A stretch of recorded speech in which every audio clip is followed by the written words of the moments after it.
Welcome to the JTV Caribbean News. I am Sean Rose.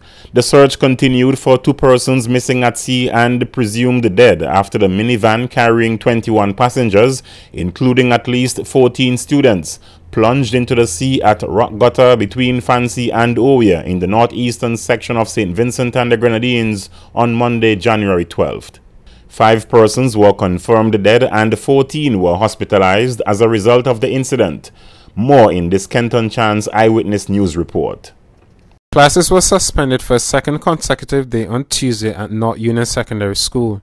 The school lost 3 students and another is missing as a result of the accident in which a minivan carrying mostly students plunged into the seas at Rock Gutter in northeastern St. Vincent on Monday. The mood is still a very sad one. This morning when I came in, I was greeted by a number of students who were really curious to find out if that is really true, if we have lost those students. And they were still crying, teachers still very sad. Teachers and students alike were still wrestling with the reality of the loss. Among them is Michael Thomas, who teaches 4 of the injured students and taught 2 of those who died. To be honest, I'm very shaken up. I try not to think about it because it brings me to tears. But everywhere I turn, I can't escape it, and I wish it was something that never happened, but something that I have to live with. Renaya Harry has lost her best friend among her 2 classmates who died in the accident, while a 3rd was injured. Right now my heart weeping and moaning and actually they were my classmates and my friends. In Rock Gutter, at the scene of the accident, a number of persons have gathered, including Station Sergeant of Police, Detective Hezron Ballantyne and his wife. Their daughter is among the 2 persons missing. Residents of Fancy gathered in solidarity with those who are still awaiting word of their loved ones. The waves seem even higher and more ferocious than on Monday when the accident occurred. As the Coast Guard awaits the arrival of their specialist diver, a resident uses local knowledge as he searches for the missing, using only snorkel gear. Wave and things stir up the water, so dirty and thing now, you can't see as much as you're supposed to see. How difficult is it to swim or dive in this water? Well, it's real difficult because the tide underneath, the current underneath strong. You're not all concerned about your own safety? Well, just try to assist them. In Fancy proper, a crisis center has been set up at the Adventist Church to provide support for victims, relatives of victims, and persons as a whole. Among the counselors is Samuel Joyce. We can talk with them and, console them. We also do praying with the folks and so forth. So whatever the need is at a particular moment, psychologically, spiritually, we try to provide. What kind of needs are you seeing? Well, people are very much open to prayer, and I have done some visiting in people's home and very ready for prayer, and so we did a lot of that spiritual therapy, if you want to say that. But amidst the mourning, villagers have expressed dissatisfaction with the reaction of the police on Monday. Among them is Cheslite Ballantyne, brother of Station Sergeant of Police Hezron Ballantyne. Cheslite and his friends retrieved 4 bodies from the water on Monday. The police didn't respond at all. It's when we get the bodies them in the road, then the police start to run us. And it's we who give the hand. But notwithstanding the reaction of the police, the group was back on the scene ready to assist. Police have said that they will do their best to recover the 2 missing persons.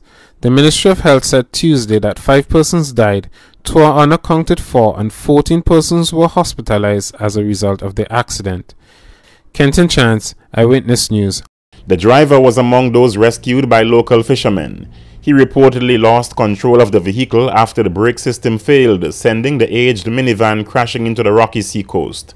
In the wake of the tragedy, the budget presentation scheduled for Monday was postponed to a date to be announced by Prime Minister Dr. Ralph Gonsalves.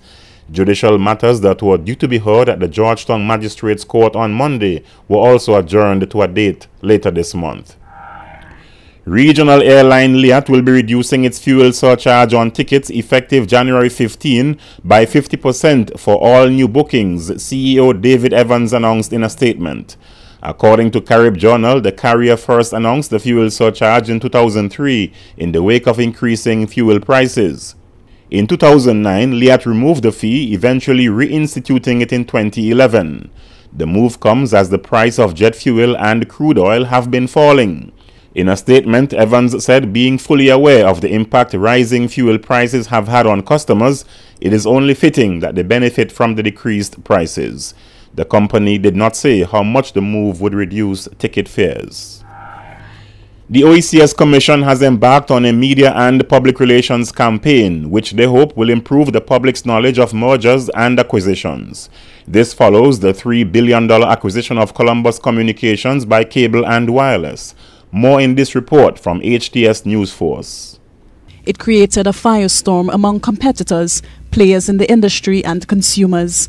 One of the main areas of concern was reduced competition in the telecoms market. Officials of the OECS Secretariat say issues concerning acquisitions and mergers are often complex, and the Secretariat is determined to help members of the public get a better understanding of the implications of such deals on the progress of ICTs and the economies of member states. While there has been some public debate on the matter, we are of the view that at the Commission that this debate is taking place at a level and in a manner which does not even begin to address the real issues. Indeed, the current public debate is based on a menu that is prepared within the boardrooms and the public relations offices of the various protagonists, whose interest is to maintain the debate at the level of public accusation by each other of malpractices and various underhand dealings. Officer in charge at the OECS Secretariat, Ambassador Anthony Severin, says mega deals like the Columbus Cable and Wireless acquisition raise a number of serious and valid concerns among individuals and institutions across the region. He says the OECS wants to give concerned parties the right platform to air their views. There can be much greater and more informed public discourse. And two, that public policy, when formulated, would be more reflective of and responsive to the articulated concerns of our various publics and stakeholders. Ambassador Severin says the public sensitization campaign is important in order that those who drive the telecoms market, the consumers, know exactly what is taking place around them. Digicel says they have finalized an agreement where the company intends to acquire the Bermuda Telephone Company.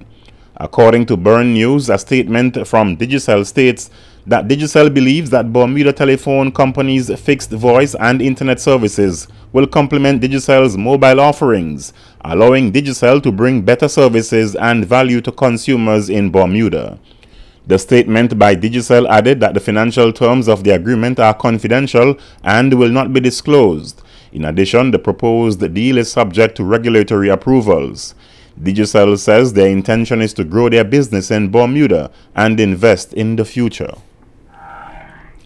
Google's revolutionary new smartphone project is getting its first test in the Caribbean, the company announced Wednesday. Carib Journal reports that the global tech giant will be launching the pilot test of its Project Ara smartphone in the Puerto Rico market. Project Ara is a modular smartphone which allows users to swap out individual components of the phone, from the camera to the speaker to the lights. The aim is a totally customizable phone, almost turning the phone into a collection of physical apps. A phone is part of it is a phone, is how Project Ara describes it. Project Ara is part of Google's advanced technology and projects group. The phone will run the Android operating system. Pricing is not yet known. For the JTV Caribbean News, I am Sean Rose. And coming up next on JTV News, elections is heating up in the 9th electoral district, and JTV News speaks with new candidate Dr. Raul Hannibal. And does young people have an appetite for Fungi music? BVI's Fungi music master Elmer Stout thinks so. Hear what he says has to be done to keep the art form alive.